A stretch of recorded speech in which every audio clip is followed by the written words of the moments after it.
Hemos estado en la clase anterior tratando el tema, ¿me están escuchando? ¿Sí? ¿Se escucha? ¿Bien? El tema de los dones espirituales. Con respecto a este tema, yo creo que todos sabemos de que hay dones. Dones son regalo, capacidades que Dios ha dado.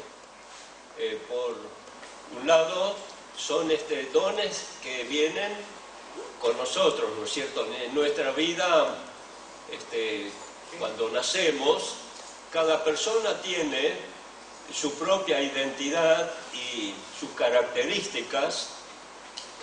Llamamos esto los dones generacionales, porque se transmiten de padres a hijos, y así va históricamente la cosa, ¿no es cierto? Y muy interesante es cuando nosotros llegamos a Romanos 12, el apóstol Pablo está tratando de darnos algunas enseñanzas acerca del manejo de los dones, pero también él encuadra esas capacidades en tres direcciones o tres grupos. Hoy en día nosotros estamos muy acostumbrados a ser genéricos, o sea, de que hablamos de dones como un todo, es decir, como que hablando en criollo los metemos a todos en la misma bolsa. Y no es así, tenemos que saber dividir las cosas, o sea, entender cómo son los dones, de cuáles son, ¿no es cierto? Cómo funcionan dentro del organismo, que en este caso es la Iglesia. En el capítulo 12, Pablo, después de haber hecho una gran exposición de las doctrinas básicas del Evangelio, acerca del pecado, la justificación por fe, la vida victoriosa, Romanos 8, la vida en el Espíritu, descartando la vida en la carne, hace la comparación, capítulo 7 lo negativo, capítulo 8 lo positivo, ¿no es cierto? Y luego en el capítulo 9, 10 y 11 hay un intervalo allí donde Pablo trata más el tema de la elección de Israel, para hacernos ver que Dios tiene un plan para los gentiles, habiendo hablado en los capítulos anteriores acerca de la gracia de Dios que es para todos los hombres, y no solamente para un pueblo, una nación, sino para todos los que creen en la persona de Jesucristo, ¿no es cierto? Entonces, la pregunta es, ¿por qué Dios ha desechado a Israel? Y la respuesta viene en esos tres capítulos que son algo así como un paréntesis, ¿no? En lo que Pablo está enseñando.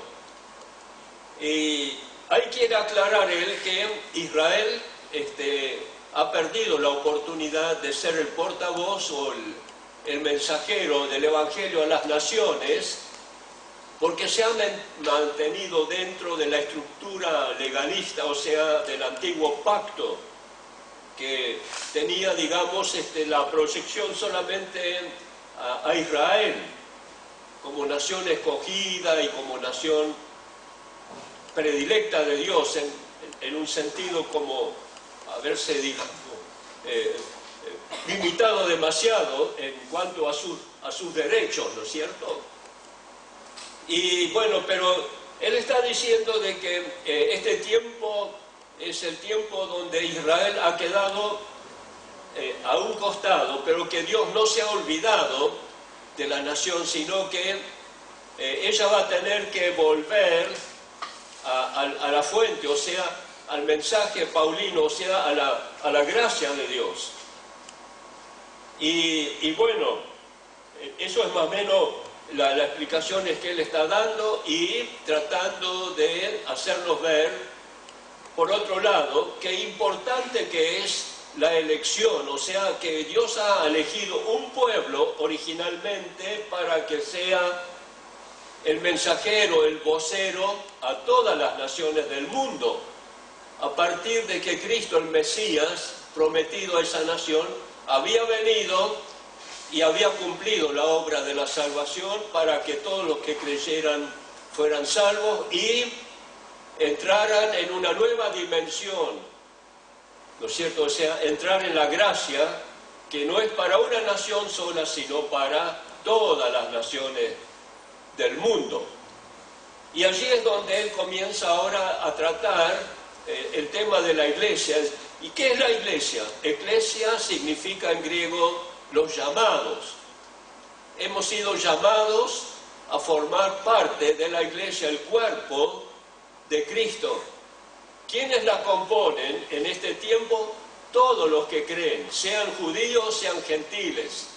Vale decir que la iglesia está compuesta por todas las personas que creen en Jesucristo, ¿no es cierto? Y se identifican con su persona y con su mensaje y llegan a ser, por lo tanto, en esta época, en tanto que Israel está en este momento a un costado, esperando, ¿no es cierto?, que se establezca el reino.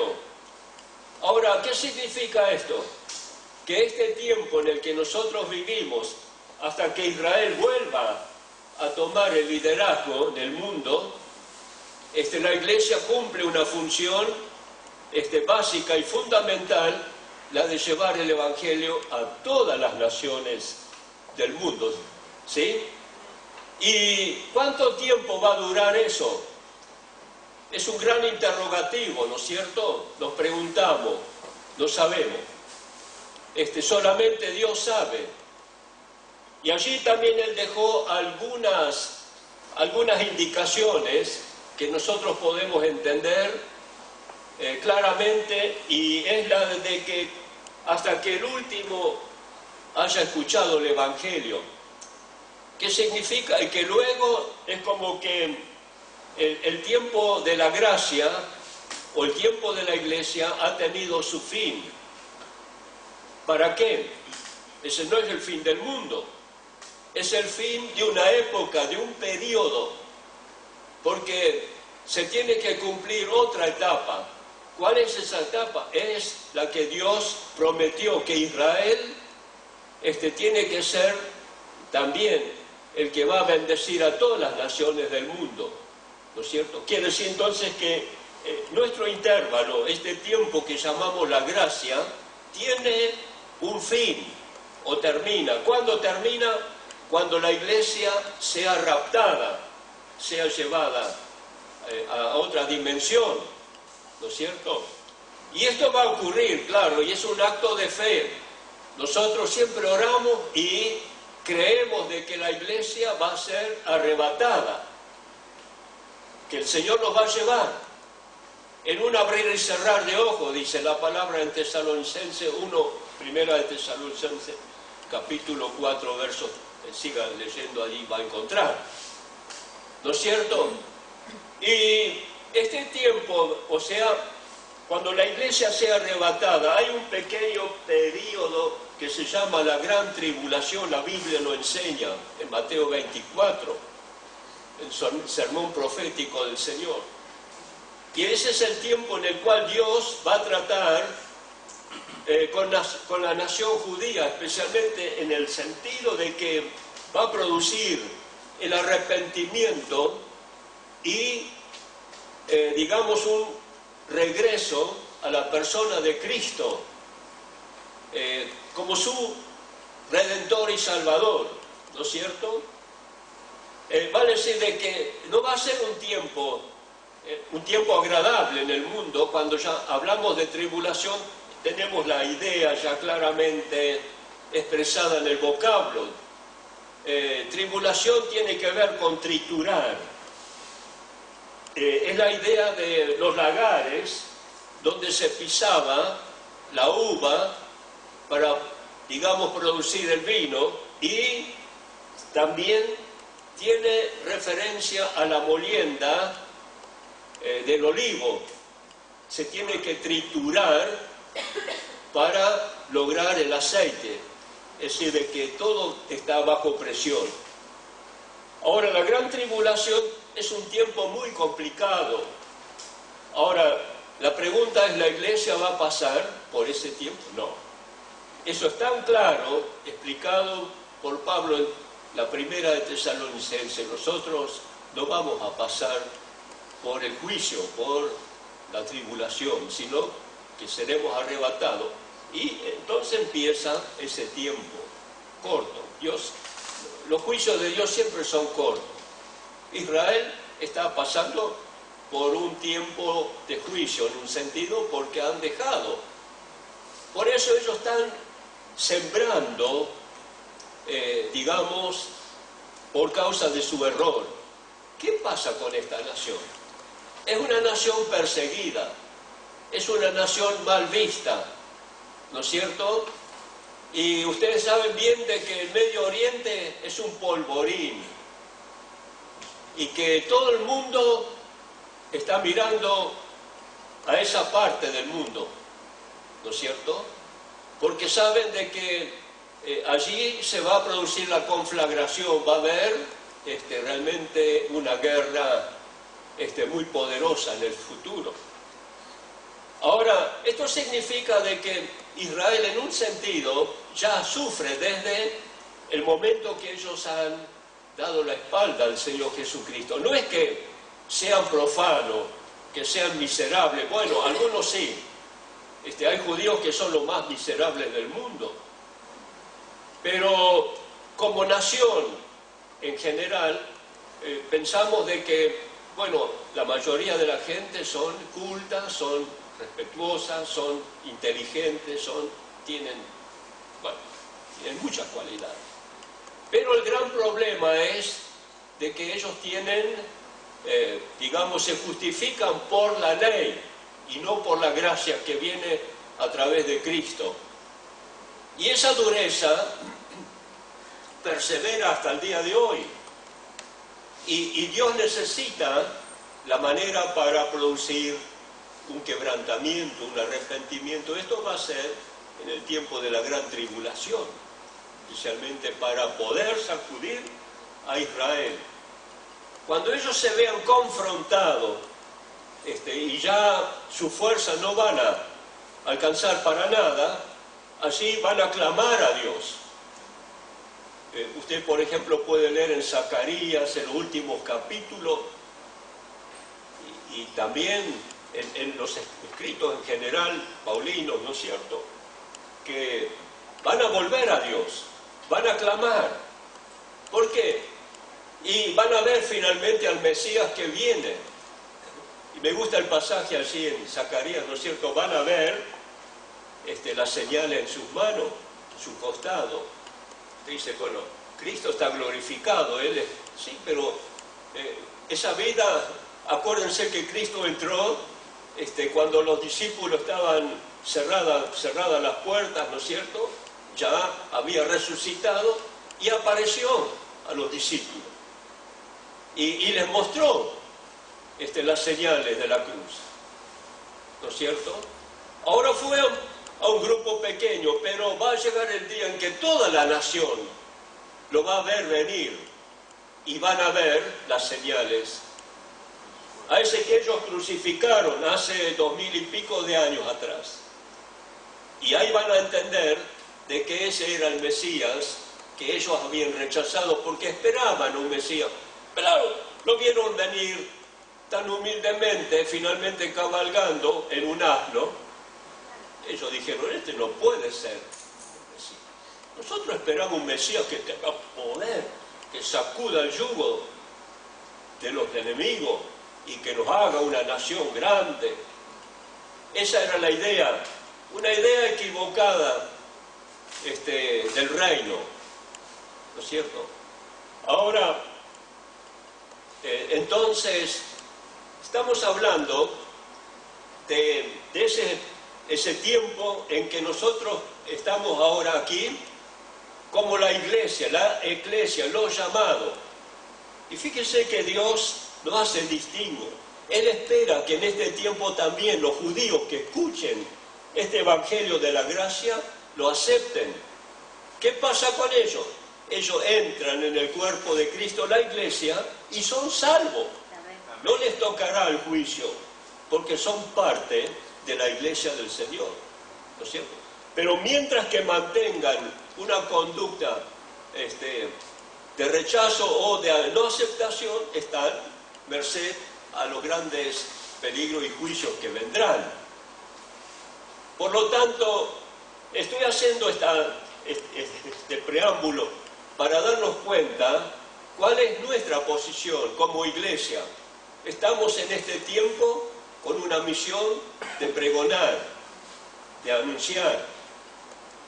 Esa misión está bajo un signo de interrogación. No sabemos cuánto tiempo Dios va a dar la oportunidad al mundo, pero llegará el momento en el cual Él va a raptar la iglesia. Y ahí va a quedar todo bajo el gobierno del anticristo, por un tiempo corto. ¿Con qué propósito? Más con el propósito de que Israel se le abran los ojos y puedan recibir al Mesías. ¿Qué va a pasar después? Dios establece el reino milenial. Y en ese tiempo, como dice la palabra, la gloria será como las aguas que cubren la mar. Tan grande, porque Dios va a tomar ese pueblo para que el propósito de Él se cumpla de una manera tan fuerte. Porque entonces todo el mundo va a darse cuenta de que Dios es Dios y que esa nación ha tenido un llamamiento y que no son ya judíos renegados, malditos, sino que es el pueblo de Dios. Pero ahora tienen que pagarlo, ¿cierto? Pero esto no es motivo para que nosotros nos jactemos. Pablo lo dice, tengamos cuidado de no vanagloriarnos, tengamos cuidado de reconocer de que es la gracia que nos ha salvado y que por ella estamos en pie, si no también estaríamos bajo juicio. Así es la cosa. Ahora, Pablo acá en Romanos 12 nos dice, bueno, ya que nosotros somos parte del cuerpo de Cristo, y podemos leer ahí Romanos 12:1, él está, digamos, haciendo ahora, dejó los capítulos 3, 9, 10 y 11, los dejó como para hacer una explicación acerca de los tiempos, de los periodos, ¿no es cierto? Y vuelve a trabajar con doctrina, y ahora está hablando a la iglesia y dice, así que hermanos, os ruego por las misericordias, lean, de Dios, que presentéis vuestros cuerpos en sacrificio vivo, santo, agradable a Dios, que es vuestro culto racional. Y luego agrega, y no os conforméis a este siglo, a este sistema, sino renovaos por la renovación de vuestra mente, la manera de pensar, ¿no es cierto? Cuál sea la buena voluntad agradable y perfecta, ¿no es cierto? Y luego habla del cuerpo. Hay una figura allí, porque todos hemos sido llamados a un cuerpo, donde cada miembro en particular es importante. No es un montón, simplemente genérico, sino un cuerpo como el mío, como el tuyo, que estamos formados de distintos miembros, y todos esos miembros coadyuvan a la unidad, a la cabeza, ¿no es cierto? En este caso, bueno, la figura tiene que ver con Cristo y la iglesia, ¿no es cierto? Es decir, de que Él dice, bueno, ya que la gracia nos ha llevado a un punto de privilegio de ser parte del cuerpo de Cristo, tenemos que cumplir con nuestras funciones como parte del cuerpo, donde cada uno cumple con una función. Y esto tiene que ver con nosotros individualmente, por eso estamos tratando este tema de los dones, ¿no es cierto? Este es un tiempo donde la iglesia juega el papel preponderante y lo hace con personas. Por eso esas personas son tripartitas, son cuerpo, alma y espíritu. Y cuando dice que presentemos nuestro cuerpo en sacrificio vivo, ya no muerto como una vaca, un sacrificio del antiguo pacto, sino como persona, ¿no es cierto? Tenemos que ofrecer nuestra vida. Y esto significa que tenemos que presentar toda nuestra vida, con nuestro cuerpo. Acá estamos con nuestro cuerpo. Hemos venido a un lugar para adorar. No podemos quedar en la casa y decir que vaya mi espíritu a la iglesia. Tengo que ir yo con mi cuerpo, con mi alma, mis sentimientos, mis emociones. Emociones son las cosas que podemos razonar. Las emociones o sentimientos tienen que ver con la seguridad de que somos alguien, ¿no es cierto? Conocemos el espacio, conocemos lo que nos circunda, ¿no es cierto? Tenemos emociones. Entonces, yo tengo que ir a la iglesia con el cuerpo, me tengo que agarrar el auto, el ómnibus o caminar y venir, y vengo como una unidad tripartita, vengo con cuerpo, alma y espíritu, ¿no es cierto? ¿A qué vengo? A adorar a Dios, a servir, ¿no es cierto?, a Él.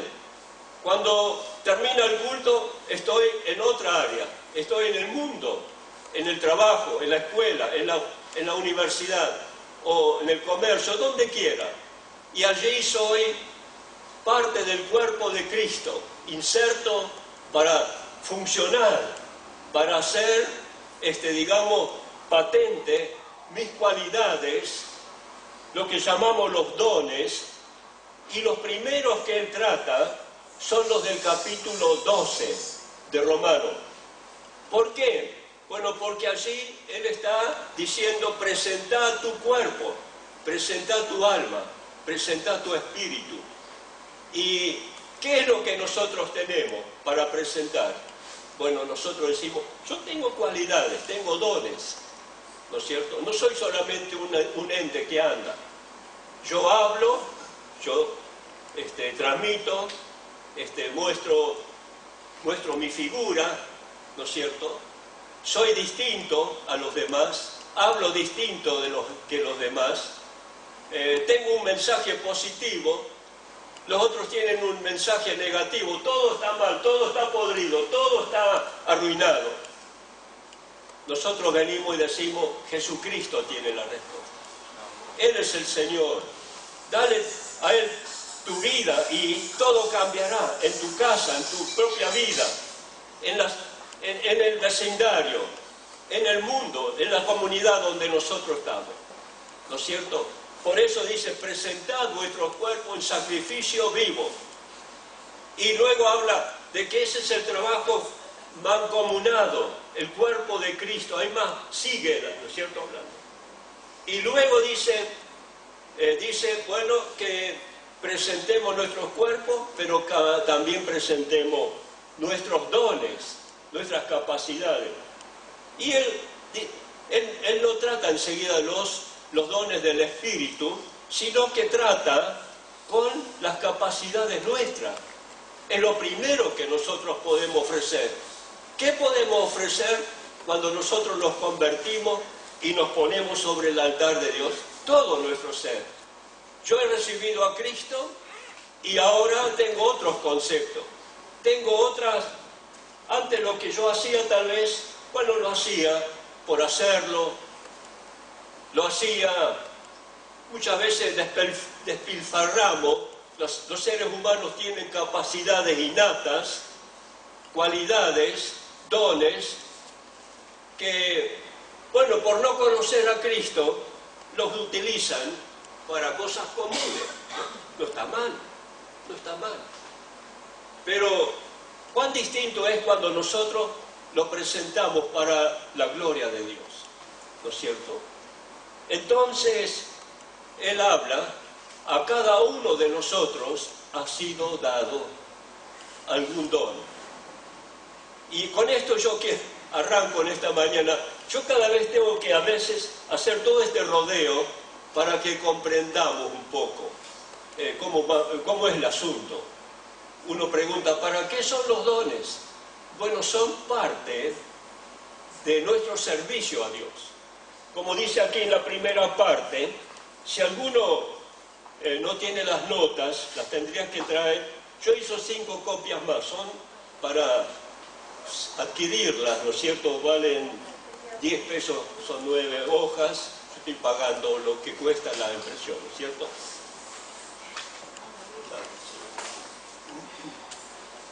Nosotros, si no alcanzan, bueno, yo no hago mucho porque a veces queda el material y no me gustaría, pero si hace falta, yo estoy dispuesto a que pueda hacerlo, ¿no es cierto? Traje eso. Otros ya recibieron el domingo pasado. Estamos ahora, y vamos al capítulo 12 de Romano. Ahora, como decía, acá en la primera cosa que dicen las notas, arriba, acá, dice, si no conoces cuál es el don que Dios te ha dado, es difícil saber tu lugar en el cuerpo de Cristo y la voluntad de Dios para ti, porque esta última siempre involucra tu don espiritual. Claro, nosotros somos seres, ¿no es cierto? Nos hemos convertido. ¿Qué es lo que tenemos dentro de nuestra naturaleza?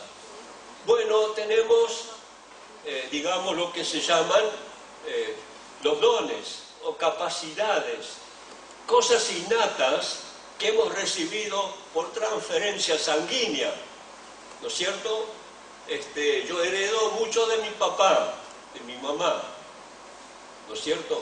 Son cosas innatas que se destacan, ¿no es cierto?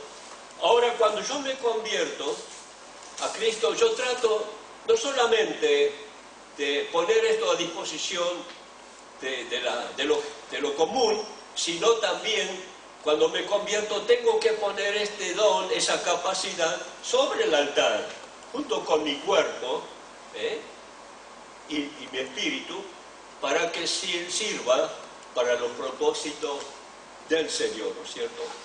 Ahora, como digo, Pablo es tan inteligente y la gracia de Dios, el Espíritu Santo, le ha dado esa gracia, que Él nos hace ver que cuando nos convertimos no necesitamos mucha religión.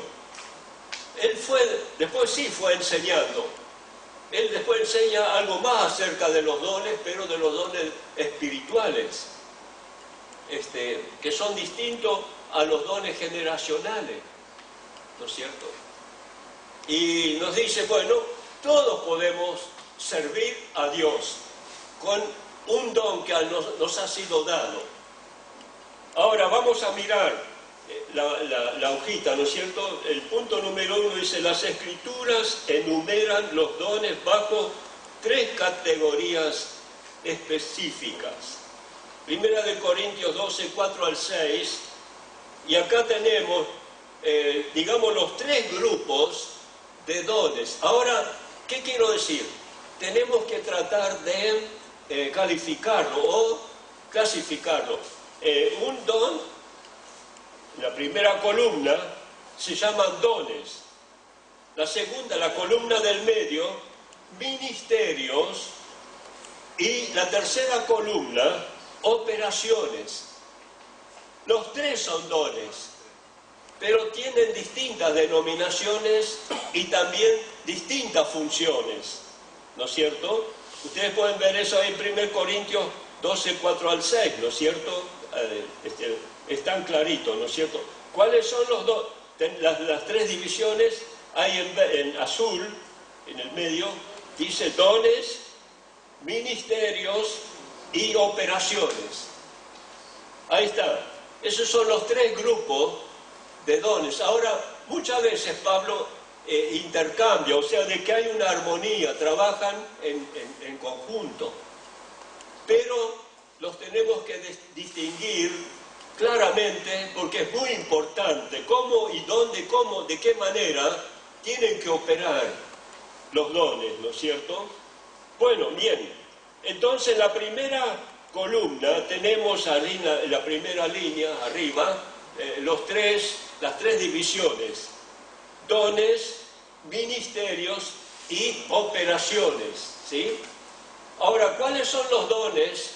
Ahora, estos dones los llamamos generacionales, como bien podemos entender. Cada uno ha recibido un don, un regalo, ¿no es cierto?, de parte de Dios en su naturaleza humana, en su carácter, en su ser, ¿no es cierto? ¿Cuáles son? Yo no sé, Pablo menciona esto. Muchas veces me he preguntado, y por ahí he metido tal vez la pata al decir, bueno, aparte de eso puede haber otras cosas. Yo no me atrevo, me arrepiento en alguna medida si alguna vez dije de que podríamos ahí añadir otras cosas. Pero me hago la pregunta, ¿por qué Pablo específicamente menciona esto sin ningún otro? Que son diferentes, bueno, pueden ser similares, pero no son a los demás, ¿no es cierto? Estoy pensando probablemente que esta primera categoría de dones generacionales Dios nos lo ha dado porque en realidad si nosotros los ponemos en práctica abarcan toda la vida. Esto significa de que si la miramos en palabras, así, en vocablo, poco nos dicen, pero si lo miramos en un contexto más amplio, vamos a darnos cuenta de que si nosotros tenemos en cuenta esos dones, digamos, abarcan a todas las necesidades de la vida y tratan de cumplir las funciones como representantes de Cristo en cualquier parte, no solamente, digamos, en un sentido limitado, como son las operaciones, sino en una manera genérica, digamos, muy amplia, ¿no es cierto? Ahora, ¿cuáles son? Para ir, digamos, identificándolos, ¿no es cierto? Usted puede leer allí en Romanos 12, a partir de donde dice nos han sido dadas. A ver, ¿quién lo tiene? Léalo fuerte, si no lo leo yo. Rapidito, hermanos, es fácil. Romanos 12, 12:6, a ver.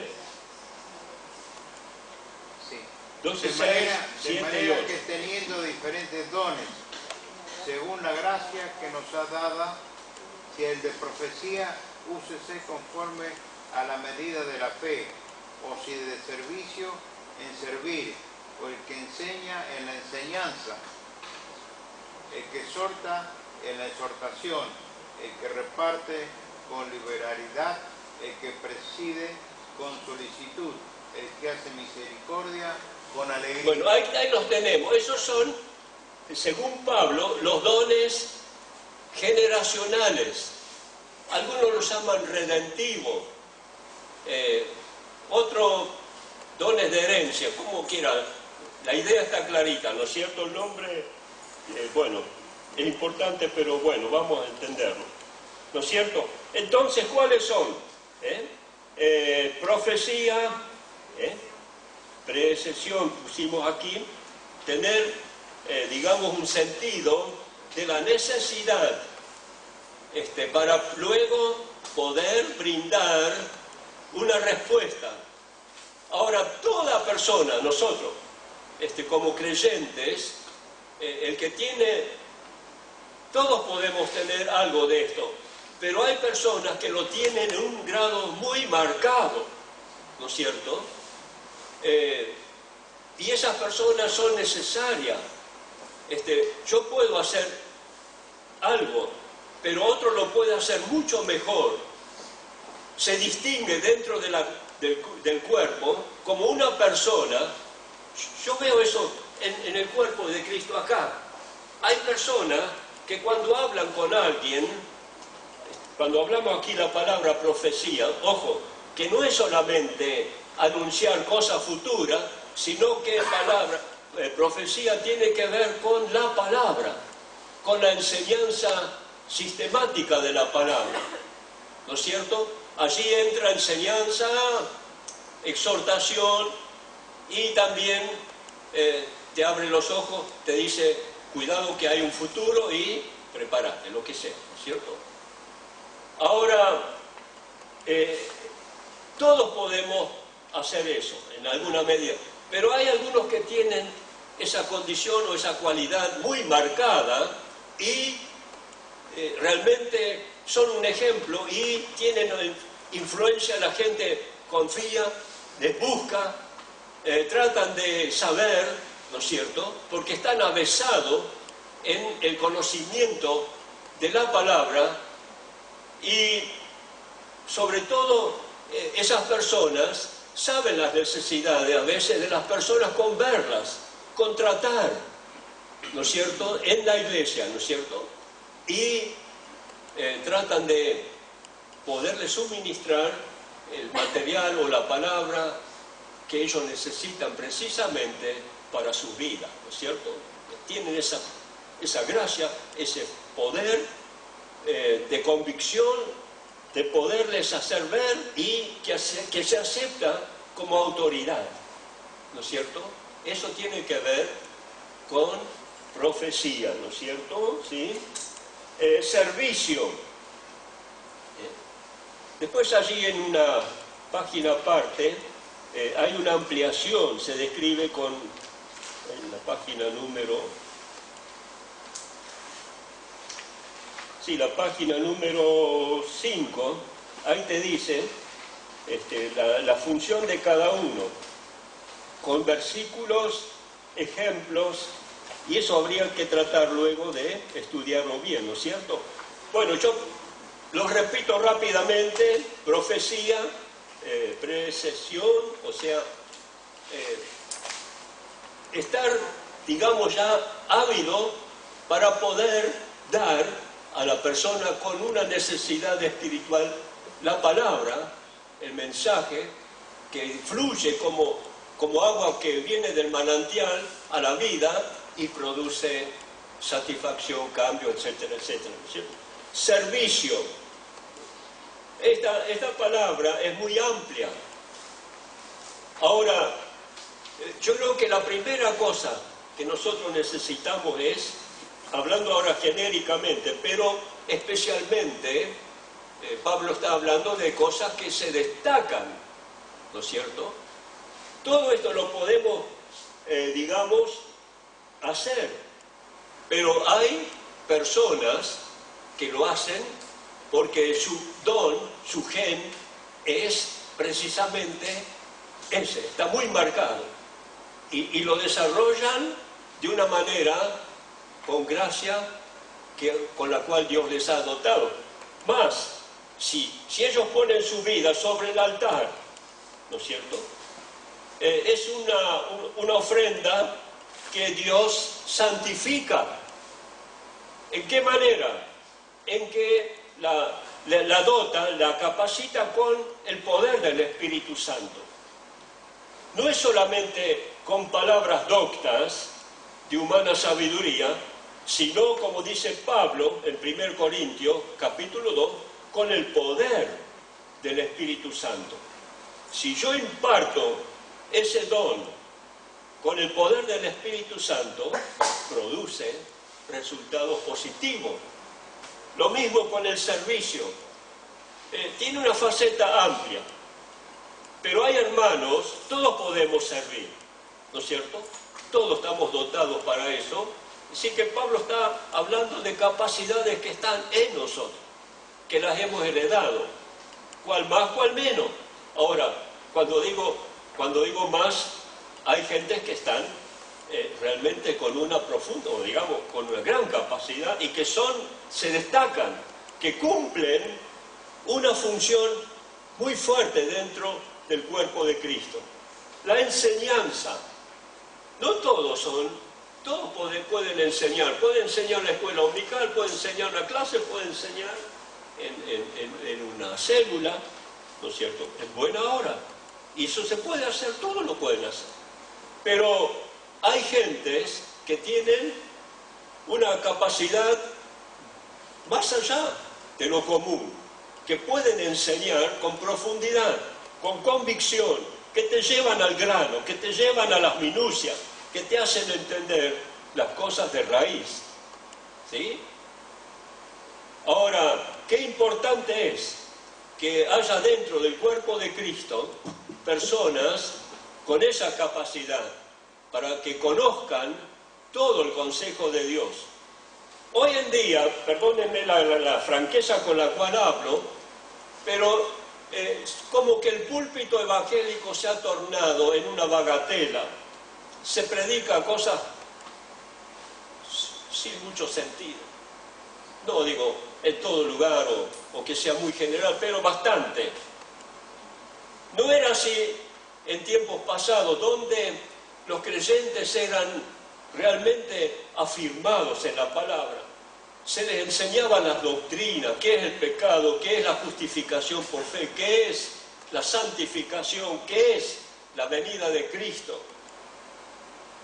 Todo eso son doctrinas muy fuertes. Y hoy, se habla del Evangelio de las ofertas. Vení que te sana Dios y te va a ir todo bien, no se te terminan los problemas, vas a tener más problemas. Hacen fantasiosas reuniones. Se entra en los demonios, empiezan con este tema. Yo también creo en todo eso.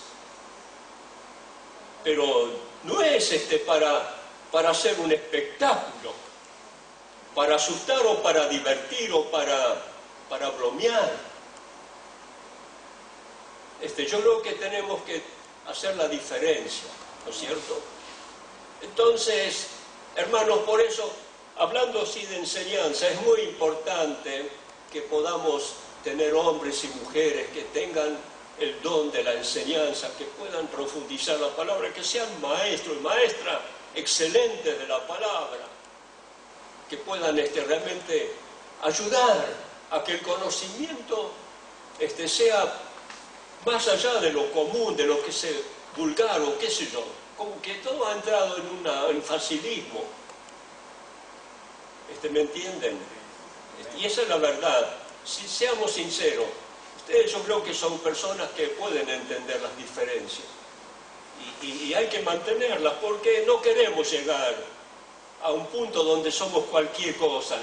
La iglesia es la iglesia de Cristo, es santa, pura, efectiva, ¿no es cierto? Tiene que marcar un rumbo claro, dejar huellas profundas. Entonces eso depende en la medida que nosotros conocemos más y más la palabra de Dios, ¿no es cierto? ¿Sí? Ahora, por ejemplo, servicio, enseñanza, exhortación. Muchas veces cuando hablamos de exhortación pensamos que tiene que haber reprensión, dale duro. No, nosotros podemos reprender, exhortar, ¿no es cierto? Tan sencillamente como que estamos hablando, conversando. A veces nosotros, se nos van los decibeles, ¿no es cierto? Por ahí nos ponemos duro y casi reprendemos, ¿no? A veces con los chicos, con los hijos, lo que fuere, ¿no? Nos salimos de las casillas. Después tenemos que pedir disculpas. Pero se puede, digamos, cambiar un error, un pecado, una situación que no está bien en la vida, de una manera correcta, sin llegar a la discusión, al enojo, a la pelea. Hablar con normalidad, con sentido común. Una conversación donde se pueden aclarar las cosas y qué es lo que se tiene que hacer, lo que no se debe hacer. Eso se llama exhortar, que viene suave, pero viene fuerte. que te hace reflexionar. No te hace enojar y te... No quiero escuchar más nada de eso. ¡Pah! Se clausura. Pero si trabajás de esa manera, como un padre tiene que hablar, ¿no es cierto? Un hijo, una madre. Entonces las cosas vienen bien. La reflexión tiene fuerza y las cosas van a cambiar automáticamente, sin que haya brusquedad ni fuerza, ¿sí? Ahora, eso es lo que siempre tenemos que hacer todos. Ahora, hay personas que tienen una cualidad para hacerlo, porque Dios los ha dotado con esa forma. Y esos son los que necesitamos en la iglesia. ¿Me entienden? Son especialistas, puede decirlo, ¿cierto? Exhortación. Dar. Ahora, la primera cosa que se nos mete en la cabeza, es los pesos, los mangos. Y este es un tema, Dios mío. Se habla tanto de dinero, la gente está cansada de escuchar a los evangélicos pidiendo, parecemos más mendigüeños. Todos tenemos que dar, sí. La Biblia enseña, Pablo lo enseña. Yo no creo en la obligación legal. Para mí, la gracia va más allá de la ley. Si yo, bajo la ley, doy el diezmo, en la gracia debería estar mucho más arriba. Eso es lo que no se entiende. Así que no digan que yo no enseño dar. Sí, pero no enseño legalismo, que tenés que dar las primicias.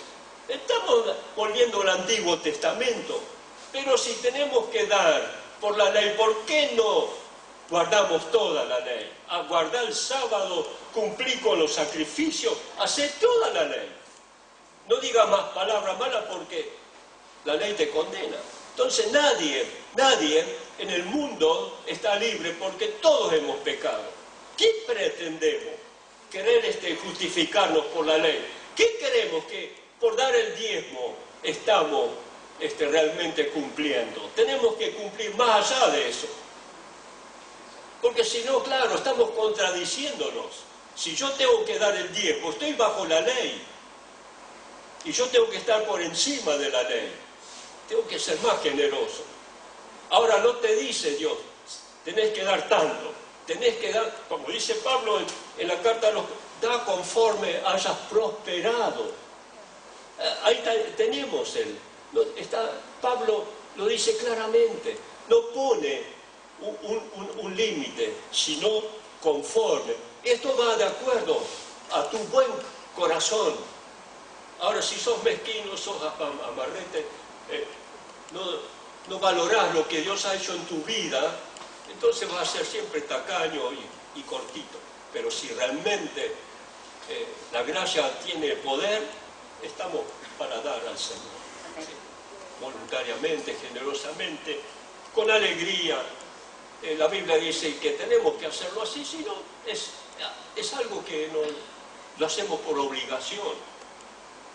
Hay iglesias donde si los hermanos no están en un listado diezmando, no les dan derecho ni de voto. Son de segunda. ¿A dónde se ha visto esto? ¿Dónde se ha visto? No hay tal cosa. Ahora, como estos son cosas muy feas que uno ve, y les digo con sinceridad, es la prédica que escuchamos por todas partes. Es como que se ha tornado en un negocio. Y la gente del mundo lo está viendo, lo está oyendo, y se espanta, y se burlan. Tenemos que tener cuidado, ¿no es cierto? Yo no digo que nosotros lo estemos, ojalá que no, seamos distintos, ¿no? Ahora, entonces dar tiene muchas expresiones distintas. Uno puede dar de muchas maneras, muchas formas de dar. Es un concepto muy amplio. Y realmente los que son generosos, los que dan, se destacan. Pero es notable, hay en la iglesia del Señor gente que siempre está dando, que ve la necesidad y automáticamente están ahí para ayudar, para promover que se hagan cosas en favor de otro, ¿no es cierto? Todos pienso que en alguna medida queremos dar, pero no todos lo hacemos en una manera, digamos, más allá. Ya esto es una especialidad, es una forma que solamente algunos la tienen en un modo muy especial porque les ha sido dada la gracia. Vienen por herencia, qué sé yo, a lo mejor los antepasados eran o no eran, pero de cualquier forma lo llamamos dos cosas que están en nuestra persona, que como que las sentimos y que automáticamente las hacemos, porque estamos constituidos de esa manera. Entonces, tenemos que responder. Pablo está justamente diciendo, si tenés esos dones, esas capacidades, ponerlas sobre el altar, hacerlas funcionar. Pero si antes lo hacía, ¿cuánta gente hay afuera en el mundo que hacen obras de bien, que dan? ¿No es cierto? Mucha gente. Es como una inclinación el ser humano. Hay muchas entidades que dan, ¿no es cierto? Ahora, dentro del cuerpo de Cristo no tiene que haber diferencias. Tenemos que ser, porque eso viene dentro. El considerar mi prójimo, las necesidades, el poder ayudar, ¿no es cierto? ¿Estamos en la hora? Sí. Bueno, así que ahora administración tiene que ver con dirección, con orden. Cuando hay orden en un ámbito, bueno, están distintas tanto la familia, la escuela, y misericordia. La Biblia está llena de la palabra misericordia. Ahora, hermano, otra vez, a ver si el domingo podemos avanzar o no avanzar. Sí, vamos a avanzar. Yo creo que es importante, si tiene las notas, trate de ver la diferencia, ¿no es cierto? La primera columna son dones generacionales. Ministerios tiene que ver con apóstol, profeta, evangelista, pastor, maestro. Son ministerios, oficios, ¿no es cierto? Quizás cada uno de nosotros puede en alguna forma tener algo de eso, pero no como un oficio, un llamado, ¿no es cierto? Ha sido llamado por el Señor para esa función, ¿no es cierto? Y esa función es permanente, no es obligatoria para todo, es un llamado a persona. Ahora, la tercera columna tiene que ver con operaciones. Ahí dice palabra de sabiduría, palabra de ciencia, fe, sanidad, milagro, profecía, discernimiento de espíritu, lengua, interpretación de lengua. Ahora, ¿qué es esto?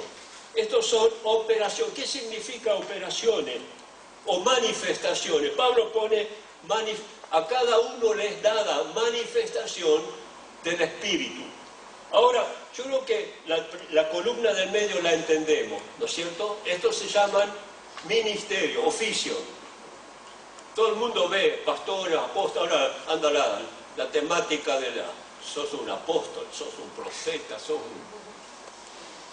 nunca se habló de esa forma como se habla. Los oficios funcionan.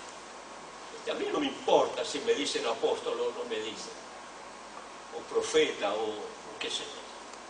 Tengo que cumplir mi función, porque el Señor me la dio, ¿no es cierto? Y no es un título para andar colgándolo por aquí, por allá.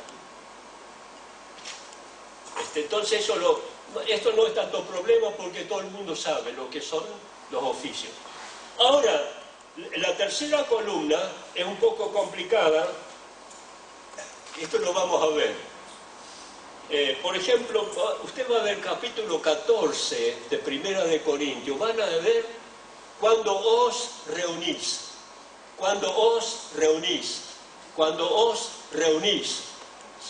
Esa expresión aparece un montón de veces. ¿Qué dice Pablo? Cuando os reunís. Cada uno de vosotros tiene palabra de sabiduría, Palabra de ciencia, palabra de fe, sanidad, milagro, profecía, discernimiento de espíritu, de lengua, interpretación de lengua. Ahora, Pablo acá la circunscribe solamente a la reunión, cuando estamos reunidos en iglesia, cuando os reunís, tenga presente eso, cada uno tiene, es decir que ahora no tiene como si fuera su propiedad. No creo mucho en aquellos que dicen yo tengo el don de sanidades y se lo pasan predicando sanidad. Dios en buena hora que lo haga, pero en realidad Pablo dice cada uno tiene manifestación del Espíritu. La palabra manifestación significa aparece. Vamos a suponer esta mañana estamos aquí reunidos y realmente somos temerosos y creemos que Dios, el Espíritu Santo me está usando. Yo tengo que venir a la iglesia y decir quiero ser un vaso para tu gloria. Úsame como tú quieras. Si tienes que usarme para algo, úsame. ¿No es cierto? ¿Qué puede pasar? Que el Espíritu Santo de repente te da a alguien, le da palabra de ciencia, de conocimiento, de que tal persona está con tal problema, con tal necesidad. Eso es manifestación, es como que el Espíritu viene, sin aviso, te cae encima, te pone una carga fuerte, te muestra tal vez, te pone en el corazón que tal, por eso Juan está con una situación muy difícil. Palabra de ciencia, palabra de sabiduría. Va, puede hablar, puede bendecirlo, te va a dar la palabra que necesita tal persona. Se puede hacer tan rápido y tan fácil. Ahora, como esto también puede haber una persona que está enferma, no se sabe qué problema tiene física, pero de repente si nosotros estamos en expectativa y el Espíritu Santo nos quiere usar, puede levantar a cualquier hermano que siente, pucha, siento de que tengo que orar por fulano de tal, tiene este problema. Ore, el Señor va a hacer la obra, ¿cierto? Ahora, eso requiere un poquito de enseñanza. Nosotros vamos a ver esto, ¿no es cierto? Estamos haciendo un poquito generalizando, ¿no? Pero uno dice, ¿por qué no se manifiestan estos dones? Se tienen que, pero lo que pasa es que falta la dirección, falta conocer la mecánica. Dios, todo tiene orden, todo tiene explicación. Ahora, muchas veces nos falta entender eso. Cuando lo entendemos, sabemos que son reglas que Dios pone, van a dar. ¿No es cierto? Y es eso justamente, hermano, perdonando un poco, el tiempo siempre es para los tuyos así. Nosotros tenemos que tener bien en cuenta de que todas las cosas que Dios dice tienen vigencia. Si no estamos, ¿para qué están? Si alguien dice, no, los dones ya no tienen, no funcionan, pero ¿para qué están acá? Lo que pasa es que no los debemos utilizar mal, sino correctamente. Cuando se usan correctamente no hay conflicto. Por ejemplo, en el hablar lenguas, eso es un problema muy serio en muchos lugares, que no se respeta. La palabra de Dios dice que ese de los dones es el más insignificante. Porque en realidad Pablo dice, el que habla lengua habla para sí mismo. Si lo hace muy expresamente, muy públicamente, para un poquito, ¿quién puede interpretar esta lengua? Si no hay quien interprete, Pablo dice clara y tajantemente, no hable más, porque nadie entiende. Está hablando lengua y nadie interpreta. Como bien dice, entra un docto, un inconverso, y escucha eso, dice, esto está loco. Así lo dice claramente Pablo, ¿no es cierto? Entonces Pablo dice, calle en la iglesia, hable para sí mismo. Eso es lo que dice Dios. Y a mí hace un tiempo atrás tenía bastante problema, a veces me tenía casi, salía las casillas, cuando alguien decía acá, hable lengua, hable con el alma. Pero ¿cómo podemos nosotros hablar por nosotros? Es el Espíritu que da, no que nosotros mandamos a qué, vamos, a bla, bla, bla. Todos empiezan así, no. Eso lo enseña la Biblia. Tenemos que hablar, si hablamos en lengua, que alguien interprete. Y eso es palabra, así como lo digo, si no, mírelo. Entonces vienen las confusiones, los errores y también la vergüenza. Nosotros tenemos que ser muy cuidadosos. Creemos en los dones y nos tenemos que